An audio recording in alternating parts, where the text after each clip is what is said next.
Hello friends, मैं समीर। आप लोगों का अपना चैनल टेक्निकल आईटीआई में स्वागत है। तो कैसे हैं आप सब? उम्मीद करते हैं कि आप लोग बहुत अच्छे होंगे, स्वस्थ होंगे, मस्त होंगे, अच्छे से पढ़ाई कर रहे होंगे। गाइस, हम लोग जो है 13 नंबर चैप्टर का जो है सॉरी पार्ट 1 जो है हम लोग कवर कर चुके थे। आज जो है हम लोग पार्ट 2 जो है देखेंगे। तो रेडी हैं आप लोग? चलिए फिर स्टार्ट करते हैं। गाइस, स्टार्ट करने से पहले आप लोगों से एक रिक्वेस्ट है कि प्लीज़ अभी तक वीडियो को लाइक नहीं किया है तो प्लीज़ वीडियो को लाइक कर दीजिए, चैनल को सब्सक्राइब कर लीजिए, जिससे टाइम टू टाइम वीडियो को नोटिफिकेशन आपको मिलती रहेगी।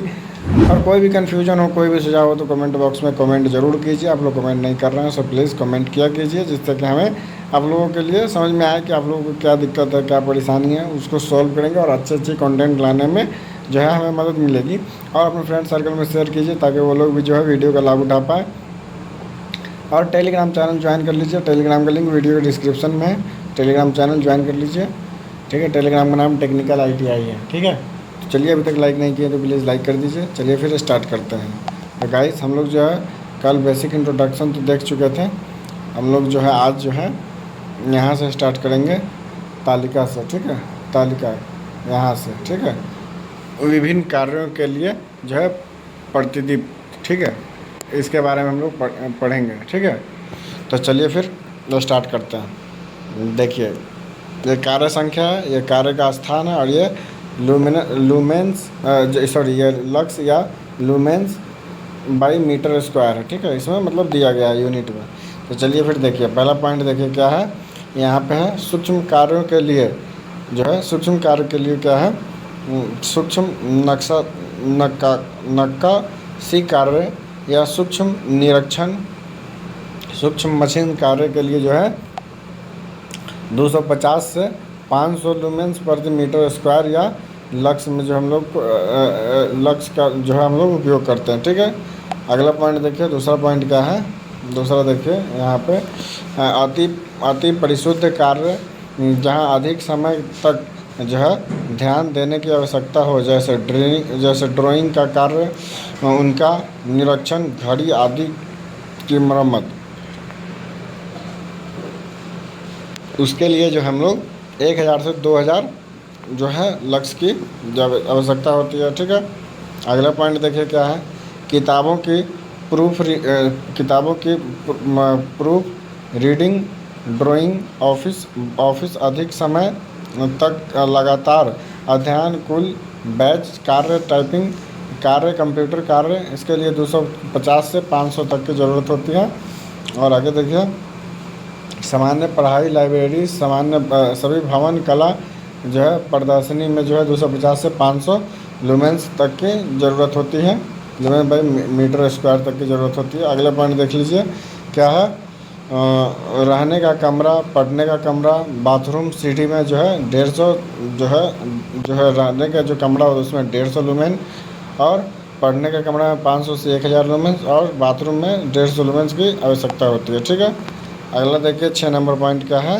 6 नंबर देखिए, अस्पताल के लिए दिया गया। अस्पताल सामान्य वार्ड में 150 लुमेन, और कार्य स्थान, फार्ट्स एंड आदि में जो है 500 लुमेन, ऑपरेशन थिएटर में 500 से 1000, और ऑपरेशन टेबल जो है 2000 लुमेंस की आवश्यकता होती है, ठीक है। अगला देखिए 7 नंबर पॉइंट क्या है। दुकानें में जो है सामान्य 250 से 500 लुमेंस, और प्रदर्शनी कक्ष में 1000, ठीक है। 8 नंबर में देखिए, फैक्ट्री कार्यशाला में जो है विशुद्ध मशीन कार्य के लिए 500 से 1000, फिटिंग जॉब वर्क के लिए 250 से 500, वेल्डिंग के लिए 150, और टेक्सटाइल के लिए 250 से 500 तक, ठीक है। अगला देखिए, अगला पॉइंट क्या है आपका। 9 नंबर पॉइंट में देखिए क्या कहता है। स्कूल के लिए, स्कूल का जो कक्ष होता है उसमें जो है 250 से 500, और कार्यशाला और ड्राइंग कक्ष में जो है 500 से 1000 तक की आवश्यकता होती है लुमेंस की। और 10 नंबर में देखिए क्या, होटल तथा भोजनालय के लिए 500 से 1500 तक की आवश्यकता होती है, ठीक है। चलिए अगला पॉइंट देखते हैं यहाँ से। देखिए अगला पॉइंट क्या है, लुमेन एवं दक्षता की गणना, ठीक है। देखिए क्या है, लुमेन प्रतिदीप्त, तीव्रता, प्रतिदीप्त, दक्षता इत्यादि का वर्णन ऊपर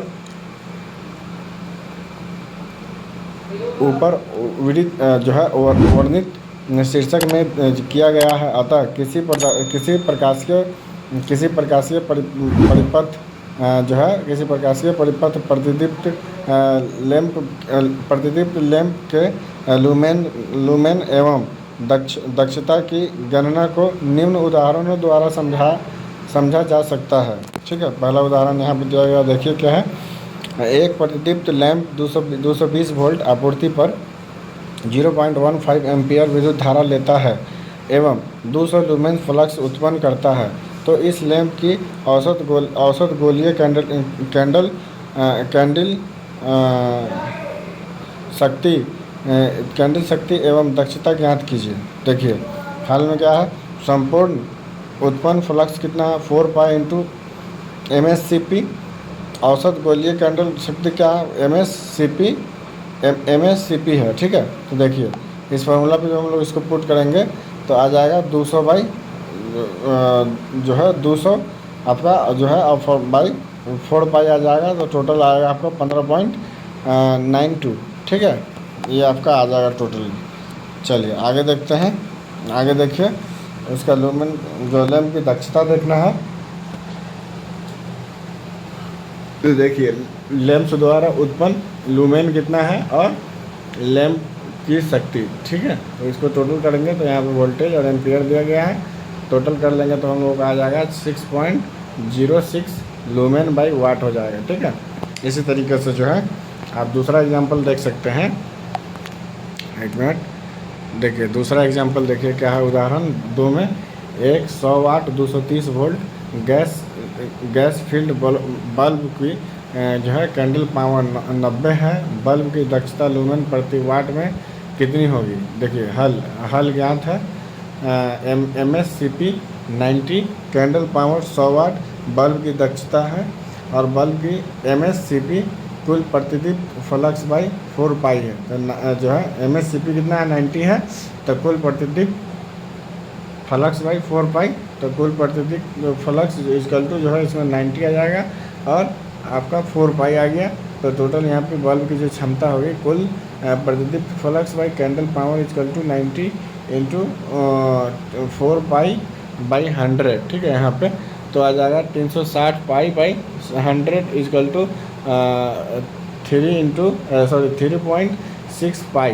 ठीक है, टोटल के जब पाई को भी हम लोग कैलकुलेट कर लेंगे तो हमारा आ जाएगा 11.31 लूमेन बाई वाट हो जाएगा। ठीक है, फाइनली इसका आंसर आ जाएगा। ठीक है, इसी तरीके से जो है तीसरा नंबर एग्जाम्पल भी देख सकते हैं। तीसरा नंबर एग्जाम्पल क्या कहता है, देखिए एक 40 बाई 20 मीटर स्क्वायर वाला कमरा 10 बल्बों से प्रतिदीप्त किया जाता है। प्रत्येक बल्ब की कैंडल पावर 340 है। यदि अवताप गुणांक 1.3 व जो है उपयोगिता गुणांक 0.45 हो तो फर्श पर उत्पन्न औसत प्रतिदीप्त कितना होगा। हल ज्ञात है, कमरे का क्षेत्रफल कितना है, 40 इंटू 20 यानी कि 800 वर्ग स्क्वायर है, 800 मीटर स्क्वायर है। ठीक है, प्रत्येक बल्ब की MSCP कितना होगा, 340 हो जाएगा और प्रत्येक बल्ब की कुल प्रतिदीप्त कितना होगा, 340 गुना 4 पाई। जब हम लोग पाई के मान कैलकुलेट करेंगे तो आ जाएगा हम लोग का 12.56। ठीक है, तो देखिए नीचे यहाँ पे दिया गया है 340 इंटू 12 इंटू 456 इक्वल टू यहाँ पे कितना आ गया आपका 4270.4 लूमेन हो गया। ठीक है, टोटल जो आपका 4270 लूमेन हो जा रहा है। ठीक है, तो देखिए अगला पॉइंट है, सभी बल्बों द्वारा दी गई कुल प्रतिदीप्त जो है 4270 इंटू 10 इक्वल टू जो है यहाँ पे आ जाएगा आपका 42,700 लूमेन हो जाएगा। ठीक है, उपयोग की गई कुल प्रतिदीप्त जो है आपका कुल प्रतिदीप्त कितना है आपका 42,700 इंटू 0.45 बाई 1.3 इक्वल टू आ जाएगा आपका 14,780.77 लूमेन हो जाएगा। ठीक है, फर्श का औसत प्रतिदीप्त कितना होगा 14,780.77 by 800 equal to 18.48 lumen by metre square हो जाएगा। ठीक है, इस तरीके से हम लोग कैलकुलेट कर लेते हैं। ठीक है, अगला देखिए, अगला क्या है यहाँ पे प्रतिदीप्त कारक। ठीक है, प्रतिदीप्त कारक क्या है उसके बारे में हम लोग समझते हैं यहाँ से। देखिए, किसी प्रकाशित तल की प्रतिदीप्त जो है जगन गाहट निम्न 3 कारकों पर निर्भर करती है। ठीक है, पहला क्या है देखिए, स्थान ऊंची अनुपात। ठीक है, दूसरा है आपका उपयोगिता गुणांक, तीसरा आपका अवताप गुणांक। ठीक है, तो देखिए पहला पॉइंट यहाँ पे देख लीजिए क्या है। पहला पॉइंट देख लीजिए, पहला पॉइंट है स्थान ऊंचाई अनुपात। ठीक है, स्थान ऊंचाई अनुपात कितना होना चाहिए उसके बारे में बताया गया। देखिए किन्हीं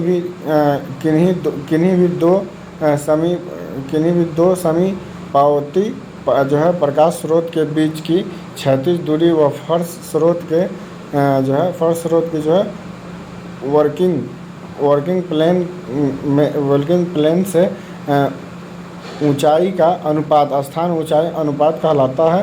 किसी स्थान कक्ष आदि पर प्रकाश व्यवस्था की स्थापना के समय स्थान ऊंचा अनुपात पर पर्याप्त जो है ध्यान देना चाहिए। यह निम्नलिखित बातों पर निर्भर करती है। ठीक है, पहला पॉइंट क्या है देख लीजिए यहाँ पे, प्रकाश स्रोत यानी कि बल्ब, ट्यूबलाइट आदि को तल से उपयुक्त ऊंचाई पर ही स्थापित करना चाहिए, क्योंकि ऊंचाई बढ़ने से तल पर पहुंचने वाले प्रकाश की जो है तीव्रता घट जाती है। ठीक है, इसलिए जो ज़रूरत हो उतनी ऊंचाई पे हम लोगों को लगाना चाहिए लाइट को। ठीक है, दूसरी पॉइंट यहाँ पे दिया गया, दूसरा पॉइंट देखिए, प्रकाश स्रोत की संख्या प्रकाशित होने वाले तल के क्षेत्रफल के अनुरूप होना चाहिए। अतः बड़े कमरों में अधिक संख्या में बल्ब, ट्यूबलाइट आदि जो है उपयुक्त स्थापित करना चाहिए। ठीक है, दूसरा पॉइंट, अगला पॉइंट देखिए यहाँ से, उपयोगिता गुणांक। ठीक है, यूटिलाइजेशन फैक्टर क्या है उसके बारे में हम लोग देखते हैं। देखिए, किसी कक्ष की प्रकाश व्यवस्था में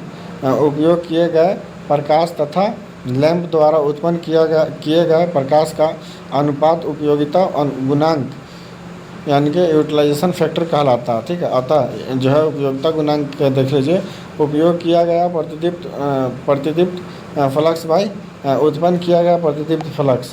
ठीक है, यही आपका औसत होता है। ठीक है, चलिए आगे देखते हैं। देखिए आगे क्या है आपका अगला पॉइंट, 3 नंबर पॉइंट क्या दिखा रहा है, अवपात गुणांक। ठीक है, अवपात गुणांक क्या होता है देखिए क्या है, बल्ब, ट्यूबलाइट आदि प्रकाश स्रोत के जो है गंदे हो जाने तथा छतों, दीवारों पर धूल चढ़ जाने के कारण किसी प्रकाश स्रोत द्वारा उत्पन्न प्रतिदीप्त तथा उपलब्ध प्रतिदीप्त की मात्रा में अंतर पैदा हो जाता है। जो है पूर्णतः साफ होने की स्थिति में प्रतिदीप्त एवं सामान्य अवस्था में प्रतिदीप्त के अनुरूप जो है अनुपात को अवपात गुणांक कहते हैं। ठीक है, अतः अवपात गुणांक इक्वल टू सभी वस्तुएं साफ होने पर प्रतिदीप्त बाई वास्तविक अवस्था में प्रतिदीप्त। ठीक है, देखिए अवपात गुणांक का मान प्रायः 1.2 से 1.4 के बीच होता है। इस प्रकार किसी प्रकाशित तल के लिए जो है कुल आवश्यक लूमेन जो होता है, लूमेन इक्वल टू प्रकाशित क्षेत्रफल इंटू प्रतिदीप्त इंटू अवपात गुणांक बाई उपयोगिता गुणांक होती है। ठीक है, चलिए अगला पॉइंट देखते हैं यहाँ से। अगला पॉइंट देखिए, लॉ ऑफ लूमेंस। ठीक है, यहाँ से प्रतिदीप्त के नियम क्या है देखिए, प्रतिदीप्त के संबंध में निम्न 2 नियम महत्वपूर्ण है। पहला क्या है जो है व्युत्क्रम वर्ग नियम है। दूसरा है आपका लैम्बर्ट का कोजिया नियम। ठीक है, तो हम लोग पहले देखेंगे व्युत्क्रम वर्ग नियम, इसके बारे में क्या है इसके बारे में हम लोग समझेंगे। तो देखिए, इस नियम के अनुसार किसी प्रकाश स्रोत द्वारा किसी प्रकाशित तल पर पहुंचने वाला प्रतिदीप्त उस तल के प्रकाश स्रोत की दूरी d के वर्ग के व्युत्क्रमानुपाती तथा प्रतिदीप्त जो है तीव्रता I के अनुक्रमानुपाती होती है। ठीक है, अतः प्रतिदीप्त जो है E व्युत्क्रमानुपाती I/d² हो जाता है। ठीक है, इस फार्मूला पे हम लोग पुट कर सकते हैं। ठीक है, आगे देखिए यहाँ पे एक सिंबल दिखाया गया है। सिंबल में आप देख सकते हैं जिस तरीके से यहाँ पे अगर स्रोत है, यहाँ पे अगर लाइट है तो किस तरीके से लाइट अलग अलग प्रकाशित होता है। ठीक है, चलिए आगे देखते हैं हम लोग। देखिए क्या है, A1, A2 एवं A3 क्षेत्रफल के तीन समांतर जो है पृष्ठ प्रकाश बिंदु स्रोत एस से क्रमशः डी, 2D एवं 3D अर्थात 1:1:2:3 के अनुपात पर जो है उपस्थित हैं एवं तीनों पृष्ठों से प्रकाश बिंदु एक ही ठोस कोण ओमेगा बनता है। क्षेत्रफल A के लिए ठोस कोण W = A1/d² होता है। क्षेत्रफल A1 पर पहुंचने वाला प्रतिदीप्त जो है फ्लक्स प्रतिदीप्त तीव्रता इंटू ठोस कोण होता है, ठोस कोण, ठीक है, बाई = प्रतिदीप्त तीव्रता को हम लोग I से दिखाते हैं और ठोस कोण को ओमेगा से, तो जो है I × ओमेगा = I/1/d² हो जाता है। यदि A क्षेत्रफल की सतह पर प्रतिदीप्त E हो तो E1 = प्रतिदीप्त फ्लक्स बाई क्षेत्रफल, तो IA1/d2 × 1/A1 हो जाएगा, तो E1 = I/d² लक्स हो जाता है। ठीक है, देखिए यहाँ पे देखिए इस प्रकार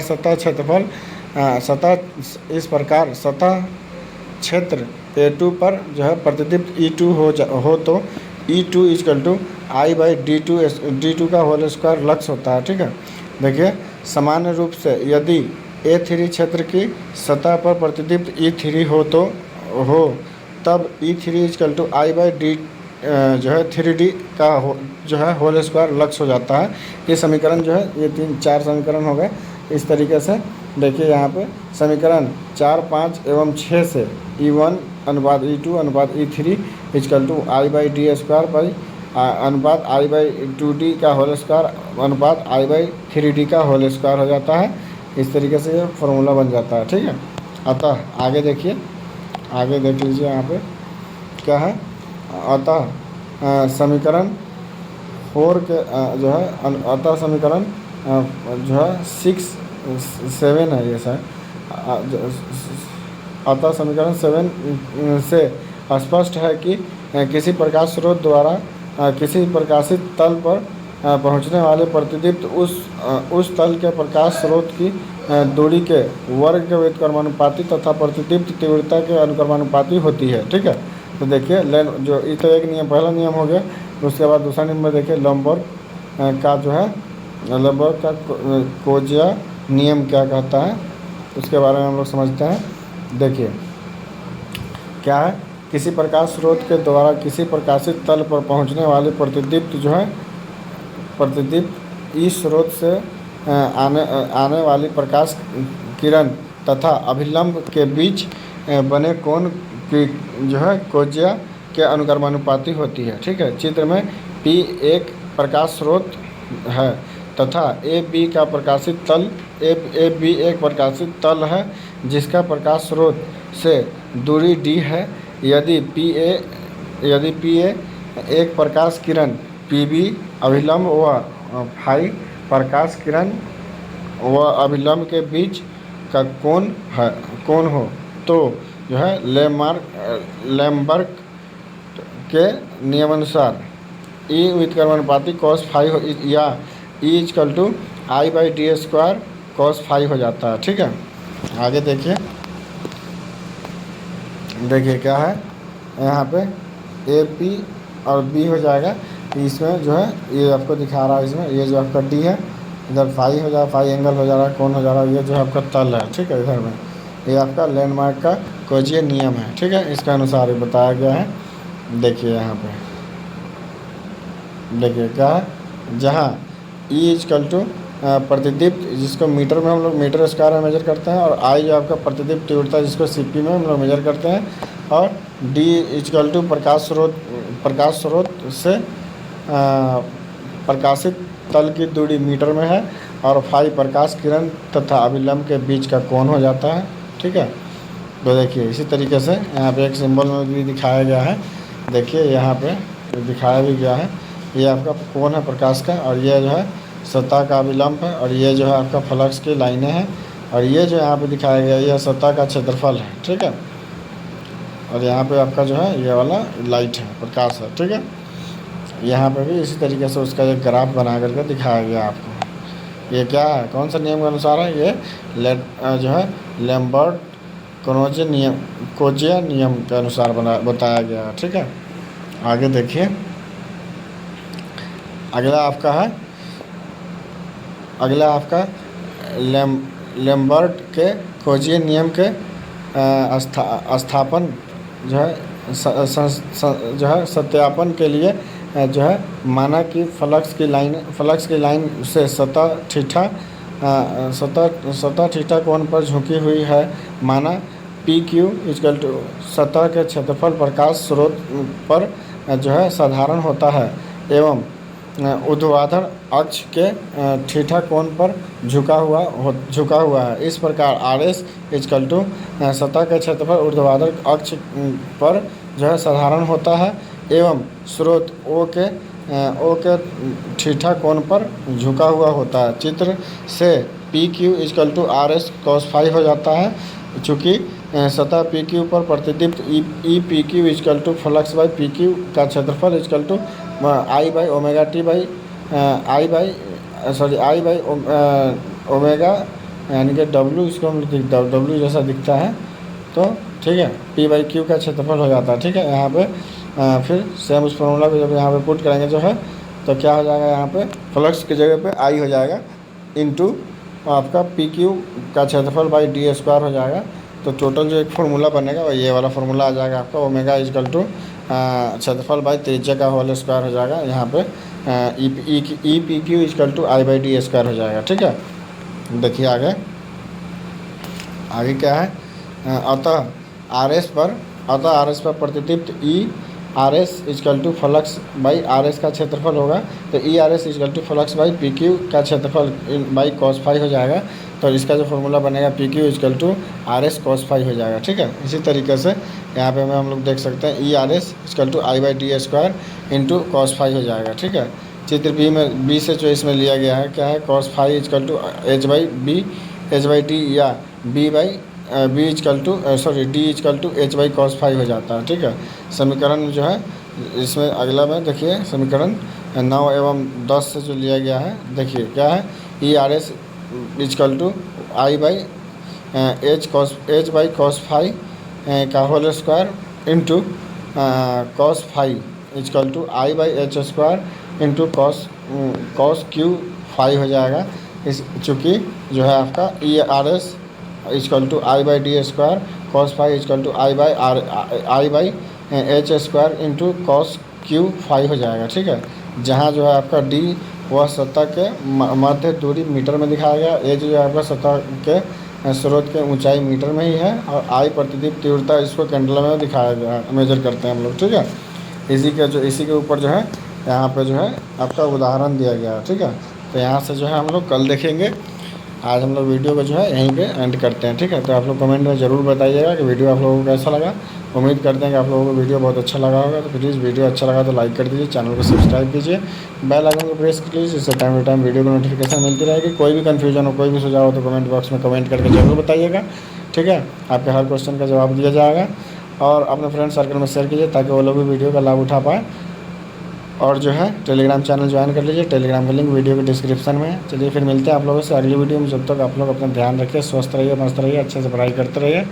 फिर मिलते हैं अगले वीडियो में, जब तक के लिए tata bye bye, take care.